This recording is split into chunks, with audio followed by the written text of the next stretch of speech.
Alright,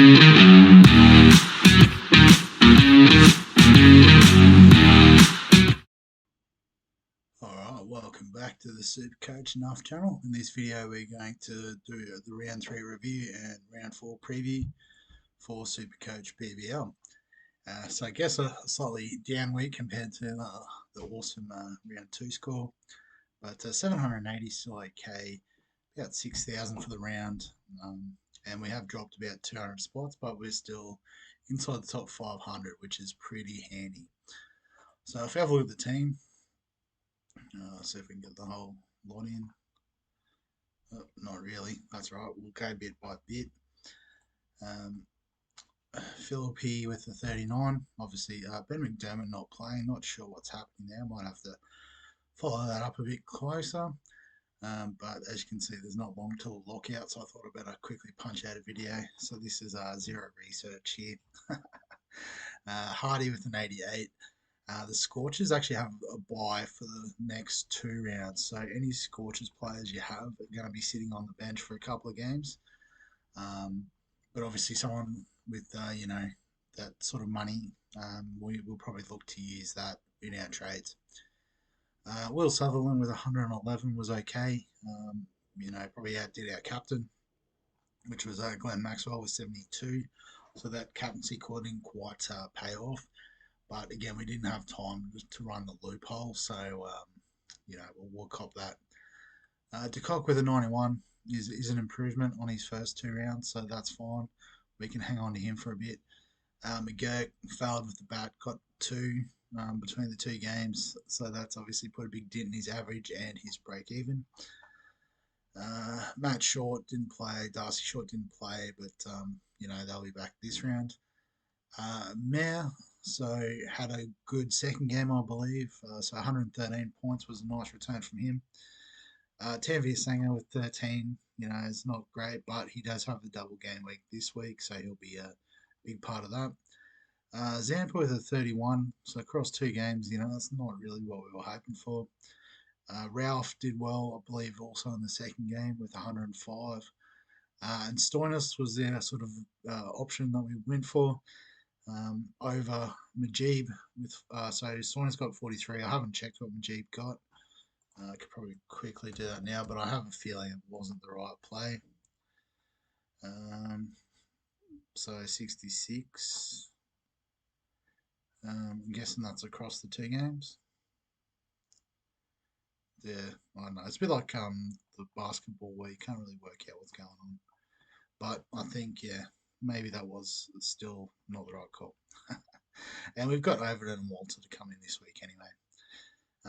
So obviously we've used our boost. We've only got 3 trades. So I think the obvious candidates are Hardy, Fraser McGurk, and it's either Stoinis or Zampa, I suppose. The other option, we'll actually probably look at this first before we commit too much, is if we get rid of those 3 and we can try and sort of hold Hardy. But he does have a lot of money on him, which is an issue. So we've got 400 to spend, so we might actually be able to pull this off. And we're going to focus on the Thunder, obviously, because these are the guys that got the double game week. So the 2 that sort of jump out to me is Zaman Khan and Daniel Sams. So if I put Sams in, is he going to go straight into the batting spot? I bet you he is. Yeah, that's fine. Let's move Short down just so we can have a look at the batting options. So we've got 93k, so we could go with Jilks. Well, I didn't play last game. Who's their wicketkeeper? That's interesting. Oh, Bancroft, of course. So he's quite expensive. Can't afford him. Doesn't look like any of their cheapie batsmen are playing. So let's just slide Short back up. Bowling options, again, nothing there, so that's fine. We just have to search further afield.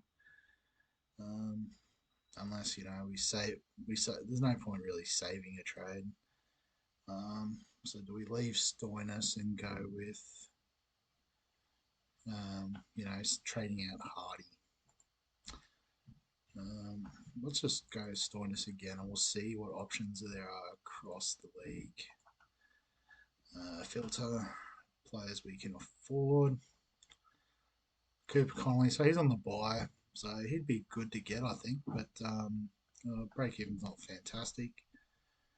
But they're obviously on the buy. Chowdhury did play, so has made a bit of money.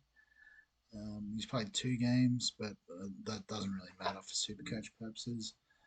Um, so maybe we look at him just as a cheap sort of swing option.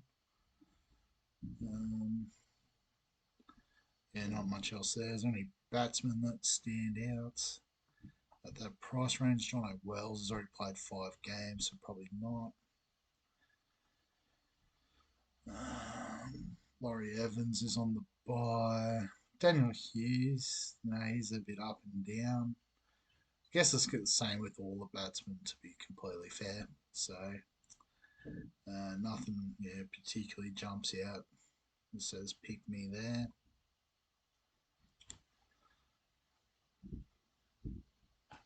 So what if we bin Stoinis? Yeah, that's fine. And we'll trade out. So maybe it is a case that we go with the informed player and bring in Bancroft for the double. Um, again, I guess if we look at the other, we've already got 2 bowlers from the Thunder, so and we don't have to worry about the bye. They do play the next round too, so I think maybe Bancroft is a solid option to bring in. So we'll triple up on the Thunder because they've got the 2 this game week. Then they do play round 5, round 6 they have the bye. So by then it'll hopefully be Bancroft straight swap back to Hardy in that round. I think is the play. When Perth start their nice sort of back end of the season. Right, so in terms of the team setup for this week, I'll just go back to round 4. Um, so obviously we've got Bancroft as the double, so we'll probably. Oh no, he's only listed as a batsman. Okay, that's fine. So we've got this Cock, Philippi, McDermott. We can shuffle these guys around. I think De Kock is the option for us in terms of the wicket keeper. Um, I think we've got to bring in short, so maybe Maxwell has to go. Um, so I think we'll bring in Overton for sure. Ralph, Mir, Walter. So one of them's going to miss out. It's a tough one.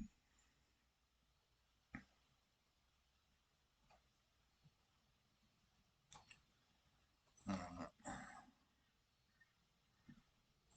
Yeah, I was just thinking we don't have a loophole for trade out Hardy too, so that makes it a bit tricky. Maybe McDermott could play that role. So he plays before De Kock, so this could work. If McDermott misses again, he could be the loophole player. If not, we might stitch ourselves up here potentially. Um, yeah, so Walter or Overton, I'm leaning towards Overton, I think. Ralph. So Walter can do a bit with the bat and ball, so do we leave one of these guys out? It's a tough call. I think, yeah, we're definitely comfortable leaving short out the batting lineup. Philippi or Maxwell? Maybe Maxwell. Yeah, these guys all bowl. Philippi only gets one chance at the bat. Yeah, I think that's okay. So then I think a similar sort of theory here. These guys only get one chance at the ball, whereas Walter can bat and bowl. So then it's which one do we opt for?